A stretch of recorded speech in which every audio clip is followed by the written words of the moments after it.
அதில் தாவேக்காவுடைய கொடி வர்ணத்தை வந்து வரைஞ்சிருக்காப்புல தாவேக்கா ஆதரவாளர். அவர் வந்து நிர்வாகி கூட கிடையாது, தாவேக்கா ஆதரவு நிலைப்பாட்டில் இருக்கக்கூடியவர். அவர் அதில் இந்த மாதிரி வர்ணம் கொடியை வரைஞ்சதுக்காகவும் தாவேக்கான்ற பேர் தமிழக வெற்றிக்கழகம்ன்ற பேரை போட்டுக்கிறதுக்காகவும் அவருக்கு கொடுக்கக்கூடிய அரசு கொடுக்கக்கூடிய மானிய எண்ணெயை வந்து மண்ணெண்ணெயை கொடுக்காம நிறுத்திருக்காங்க ஒரு அதிகாரி. அந்த அதிகாரியை கேட்டதுக்கு இந்த மாதிரி தாவேக்கா அப்படின்ற நீங்கள் கொடியோ இதையோ போட்டுட்டு இருந்தீங்கன்னா உங்களுக்கு கொடுக்க முடியாதுன்றதை ஓப்பனாகவே பேசியிருக்காரு. இது பெரிய சர்ச்சையாக இருக்குது, பிரச்சனையாக இருக்குது. இது எங்கே போச்சு அப்படின்னா, நீங்கள் அடக்குமுறை ஒடுக்குமுறைகளை எதிர்த்து தான் நம்ம தமிழ் சமூகம் இது வரைக்கும் மீண்டும் எல்லாத்தையும் எழுந்து வந்திருக்கு.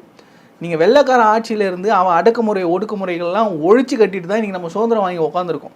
அதே மாதிரி இங்கே இருக்கக்கூடிய ஆட்சியாளர்கள் இந்த மக்கள் மேலே எந்த அளவுக்கு அடக்குமுறையை செலுத்துகிறாங்களோ அது டபுள் மடங்காக அவங்களுக்கு எதிராக திரும்புறதுக்கான வாய்ப்புகள் அதிகம். அதுதான் நம்மளுடைய குணமே.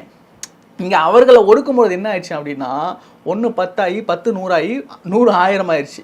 இன்றைக்கி தமிழ்நாடு ஃபுல்லாக இருக்கக்கூடிய தாவேக்கா ஆதரவாளர்கள் என்ன பண்ணுறாங்கன்னா, நான் இப்படி தானே வெளிப்படுத்துவேன், என்ன நீ என்ன பண்ண முடியும்னு பாரு அப்படின்னு சொல்லி பாருங்கள்.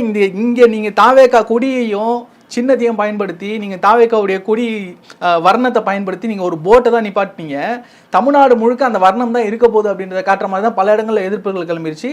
விஜய் அண்ணாவே ட்வீட் பண்ணிட்டாரு. அந்த ட்வீட்டுக்கு அப்புறம் என்ன சொல்கிறாங்கன்னா, இப்படி ஒரு கட்சி சாயமோட நீங்கள் வந்து போட்டு எடுத்துட்டு கடலுக்கு போனீங்க அப்படின்னா மாற்று கட்சியினர் பார்த்தா சண்டை வரும் அப்படின்ற ஒரு காரணம், ஒரு சப்பக்கட்டு. இதெல்லாம் என்ன அப்படின்னா, அந்த லோக்கலில் இருக்கக்கூடிய பொலிட்டீஷியன்ஸ்க்கு ப்ளீஸ் பண்ணுறதுக்கு, அவங்கள வந்து தாஜா பண்ணுறதுக்கு அதிகாரிகள் செய்யக்கூடிய வேலை. இது பல இடங்களில் நடக்கும்.